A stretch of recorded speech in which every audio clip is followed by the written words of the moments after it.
Hello, and thank you for joining me today for your end-of-year fundraising survival kit with Soapbox Engage. We have a lot to get through, so I'm going to start with a little housekeeping. Everyone's on mute to eliminate background noise, and we have Tim who's manning the chat room. So if you have questions as we go along, you can pop them in the chat, or we'll also have some time at the end of the presentation for any questions you may have.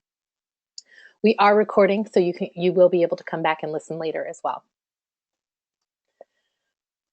My name is Marissa Taylor, and I'm the Professional Services Manager for Soapbox Engage. As a former development and communications director for a few nonprofits, I'm here to share with you what I've learned for a successful end-of-year fundraising campaign. Soapbox Engage is a suite of tools designed to help you connect with more people and raise more money. We have 7 different apps available to engage constituents, including online donation forms, advocacy tools like signing petitions, an e-commerce store, forms, directories, a mass email tool, and more. You can learn more and see our apps in action at soapboxengage.com. Today is a strategy webinar, so while I'll reference the tools available from Soapbox Engage, you don't need them to get a lot out of what we're going to review today. Here's what we're going to cover. 1, how to set goals for your end-of-year campaign, a few ideas for segmenting your database, developing your communications timeline and plan, crafting a clear call to action, tracking and measuring your results with A/B testing, and personalizing your follow-up for donors. Oops. So how are you going to define success for your campaign? Setting goals will bring insight into your planning and give your supporters and staff something to rally behind. You have to look back to plan ahead. So you want to look at some benchmarks from years past, like how much money did you raise? How many gifts did you receive? What was the average gift size, which is just a simple calculation of total dollars in divided by the number of gifts? How many new donors did you gain? How many returning donors gave again? And how many lapsed donors re-engaged with your organization? If you look at a couple of years in a row, you'll likely find trends or giving patterns that's going to help you determine your goals. So just a simple example, if in 2014 you raised $10,000 and 2015 you raised $12,000, well, that's a 20% increase, and that's awesome. But if you need to look further into that data to really understand what led to that increase. So the first question to ask yourself is, did the majority of your donors increase their giving, or did one person give a major gift? Was there a significant change or increase in your communications tactics? What was the timing of your communication? All these little factors can help enhance your ability to understand why or why not you've seen increases in giving. I would also plan right now for January to book some time on your calendar to do this analysis for 2016 right at the end of your campaign. Performing this review right away is going to help you really remember the work that you've done, and it's going to give you a leg up for planning for 2017. I can't talk about goal setting without talking about SMART goals, but I want to think about them in relationship to fundraising specifically. So goals should be specific, measurable, attainable, realistic, and time-bound. Specific, it's not enough to say you want to raise more money than you did last year. So are there certain dollar amounts or a certain number of donors, new, returning, or lapsed that you want to engage? Ask yourself those questions. Measurable, you have to make sure your goals are quantifiable. Ask the questions like how much or how many. Attainable, don't overestimate what you can do. If you raised $50,000 for the past few years, you're not likely to all of a sudden raise $500,000. When you set goals that are too difficult, they will work against you and your team. Relevant, and I think this is probably the most important one, but why are you raising money? What positive outcomes will these funds have? When you raise money just to raise money, it's really obvious and it's going to fall flat with your donors. And time bound, that one's really easy. The end of year happens December 31st for everyone. So when you have some goals set aside, you can begin to segment your people. Some audiences are going to be more important than others. That's just the nature of the game with fundraising. When you segment your database, you're going to be able to provide more personalized communication to your constituents. At a minimum, you should be segmenting donors from non-donors. People who have no previous giving relationship with your org should receive different communications than those who've given in the past. And your major donors should probably be treated differently than somebody who's giving $20 a year. Your personalization can be as simple as a one sentence difference in your appeal, but it will call attention to the fact that you know who you're talking to and how they've connected with your organization. You can get a little bit more in depth by segmenting on factors like gender or demographics or demonstrated interest. If somebody's taken an action on a certain campaign over others, you can separate them out and develop a unique message targeted to their interests. One example, a real life example, is I worked for an organization that helped individuals with developmental disabilities, and we held a 5K in the spring. For our end of year campaign, we would pull all of the participants from the 5K that only registered and hadn't given a donation. We considered this group our new donor acquisition segment because they had only a transactional or a quid pro quo based relationship with the organization. We developed a message specific to that group that told the story of one of our program participants and their participation in the 5K and how big a deal that was for someone with a developmental disability, and how that wouldn't have been possible without other people participating in the 5K. And the ask was to help more people achieve these kinds of goals.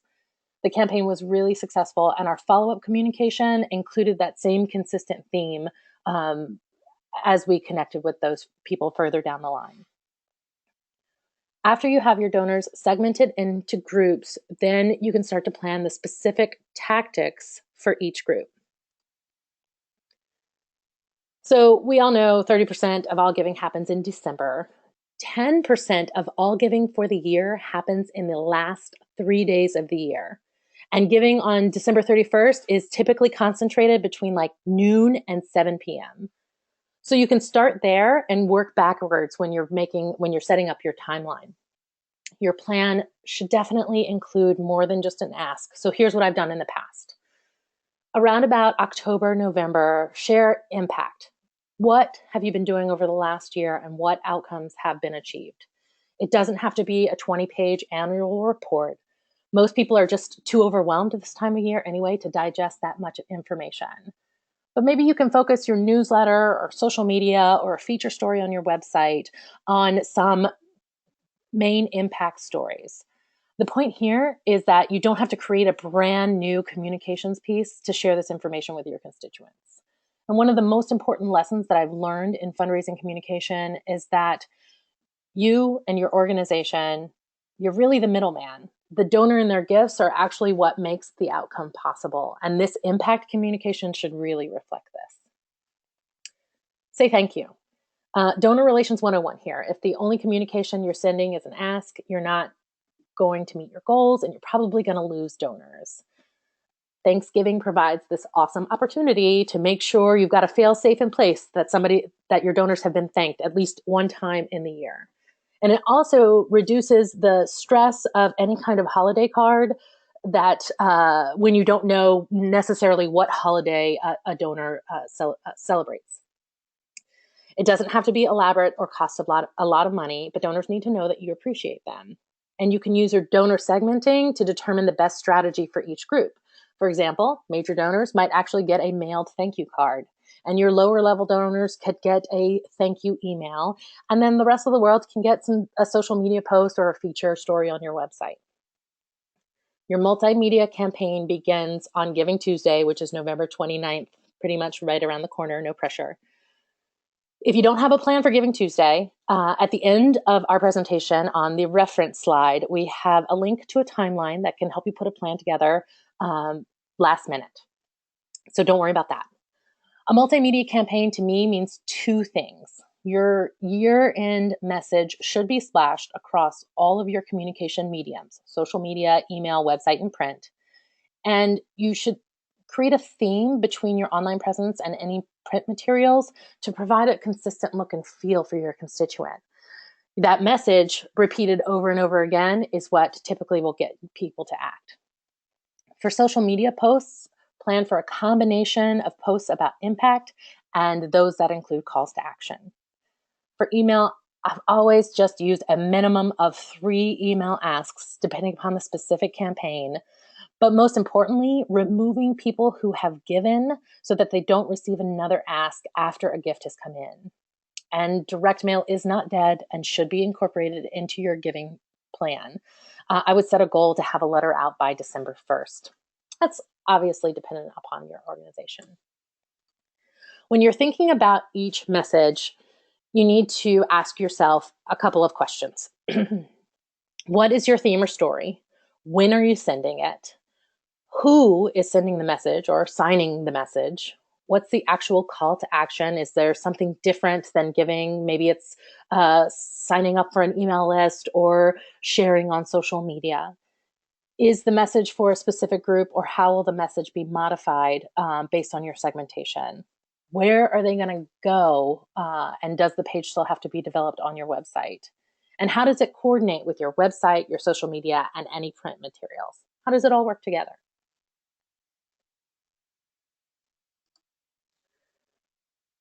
So once you have a timeline and a plan, now's the time to actually create a really clear call to action. First things first, keep it super simple. When people face too much information or too many choices, they're going to get overwhelmed and walk away. So don't crowd your appeal with too much detail or include multiple calls to action like donate, join us, follow us on social media. If you provide multiple choices, you're going to split your conversions and confuse people. Focus your message on one thing you want your supporters to do.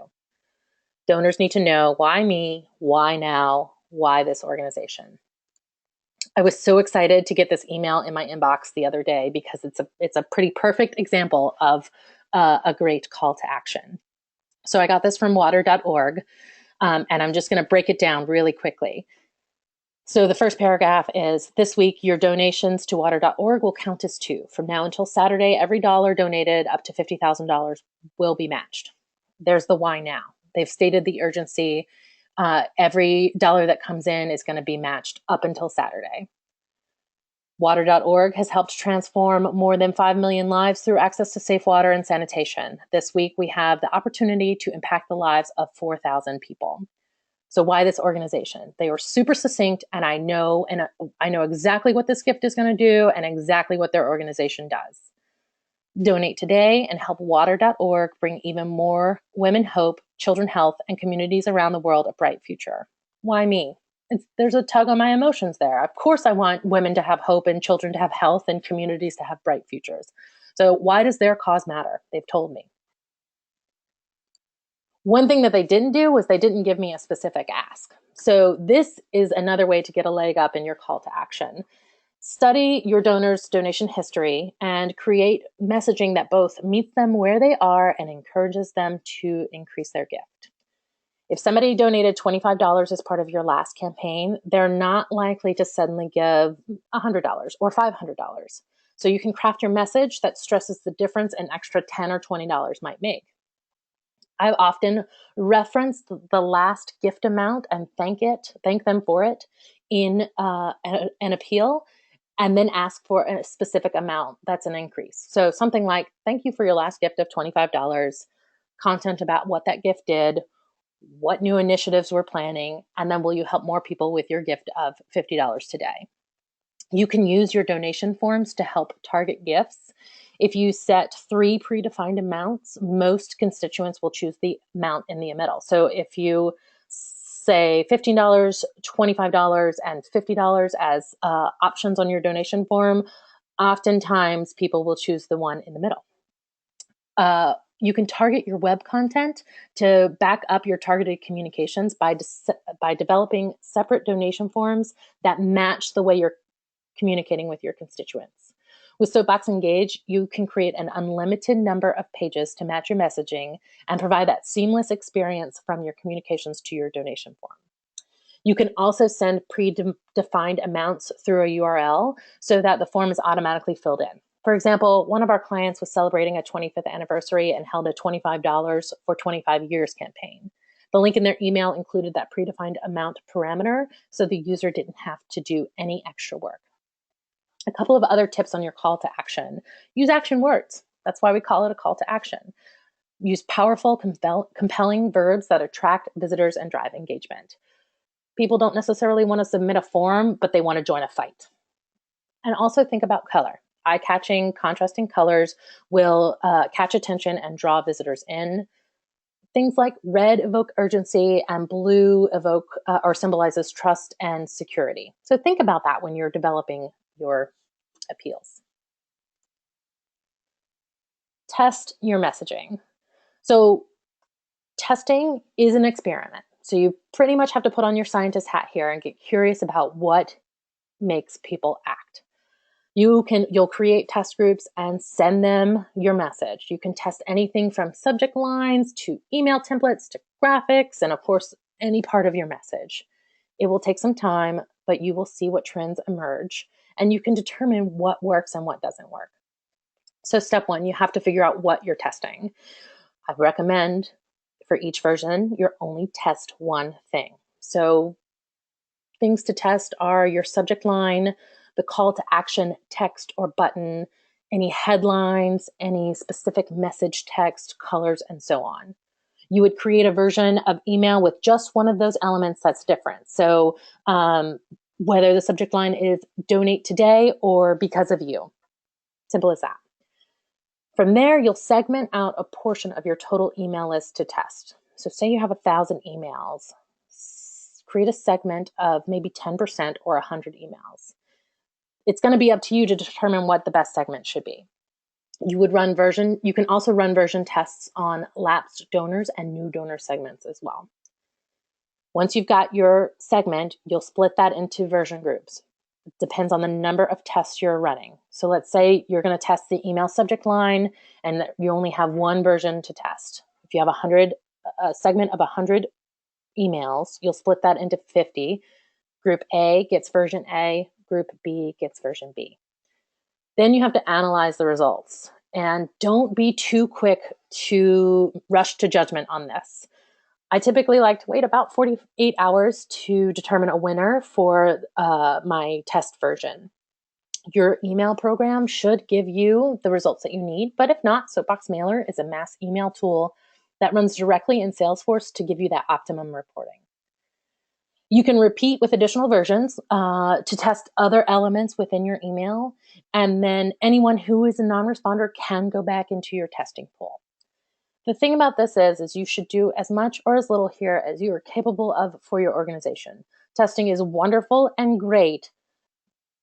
It's not 100% required. So if it's too much, put that to the side and work on other items to make sure you get through your end of year campaign. Track and measure. This is really important. You should use tracking codes and all of your links to collect data on the source of that click. Tracking helps you figure out what and who is generating returns on your investment and where the dead weight is in your communication. What does it look like? So I have a sample link here.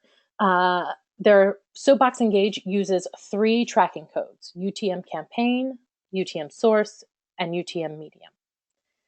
These are standard and also used by Google Analytics. This means any visit to your website through a URL containing these codes will automatically push relevant data to your Google Analytics account with no additional steps required on your end. You can add these links to pretty much any communication you send out, your emails, your social media posts, pages on your website, to track engagement and interactions. This can help determine which communication tool is most effective for your organization. The content after the equal symbol, so UTM_campaign equals, is up to you and can be different for each link placement. I recommend a tracking spreadsheet so you know which links are included in which content. You also can use the Google URL Builder, which we reference on the last slide of this presentation. So for example, let's say I have an email with a link to my donate page. My email program will track clicks. Google Analytics can calculate things like bounce rate, and Soapbox Engage will send the data to my Salesforce instance when somebody completes a donation after clicking that link. I can then determine my conversion rate by looking at how many people clicked that link and then how many actually donated. If I show 100 clicks and 50 donations from that URL, I have a 50% conversion rate. If I show 100 clicks and no donations, it's time to change something because there's a big problem. Just another tool and piece of insight that you can use to have your most effective end of year campaign. No donor goes unthanked. You've probably heard all of the basics on how to properly thank donors. Personalization of your thank you email or letter, invitations to event, volunteer opportunities. Those are all great and should definitely be included on your list. But your mantra now, from now until the end of the year, is that no donor goes unthanked. You can take that a step further by asking yourself, what is the donor's journey with your organization? And how will you build on the momentum you create from your end of year campaign? It's a good time to think about how you will begin to build that long-term relationship we all want to have with our donors. Here are a couple of easy ways to make sure your donors are thanked. Use your social media and call out donors. This has a twofold benefit because the donor gets a public awareness, assuming they have not identified themselves as anonymous. They get a public thank you in front of everyone, and everyone else figures out that they're giving to your organization, and you can promote giving in another way. You can also create a special donor honor roll on your website. Our directories app can pull this data from Salesforce and post it automatically to your site. And you can also filter your Salesforce data so you don't have to worry about missing someone or publishing an anonymous donor. My favorite is a phone call thankathon. Every time I've ever called a donor or asked someone to call a donor, it's the same response. I can't believe you took the time out of your busy day to call me. In the days of text and email and mass communication, what better way to solidify a foundation for a relationship than with a phone call? You can also activate your allies and volunteers to help here. And you should make sure that they're sharing your social media posts and participating in the phone calls. A community of thankfulness will only build, and it's so simple and has a crazy amount of impact. And that's all that I have to review today. If there's any questions or answers, I'd be happy to answer them now. I have a couple of additional resources here to note. One is the fundraising fitness test, which is part of the Association of Fundraising Professionals Fundraising Effectiveness Project. This tool will help you do some of that benchmarking and planning for your goals for your fundraising. The Google URL Builder will help you build out your tracking codes, and then the sample communications timeline is what we've created for our Giving Tuesday plans.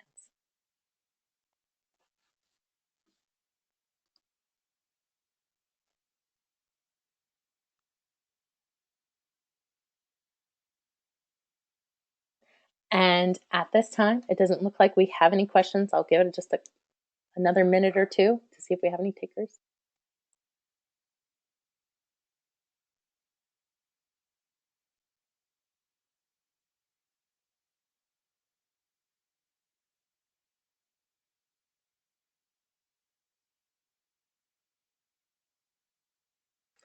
All right. Well, thank you again very much for joining us today. And from all of us at Sit Wax Engage, we wish you a very successful end of year campaign. Have a great day.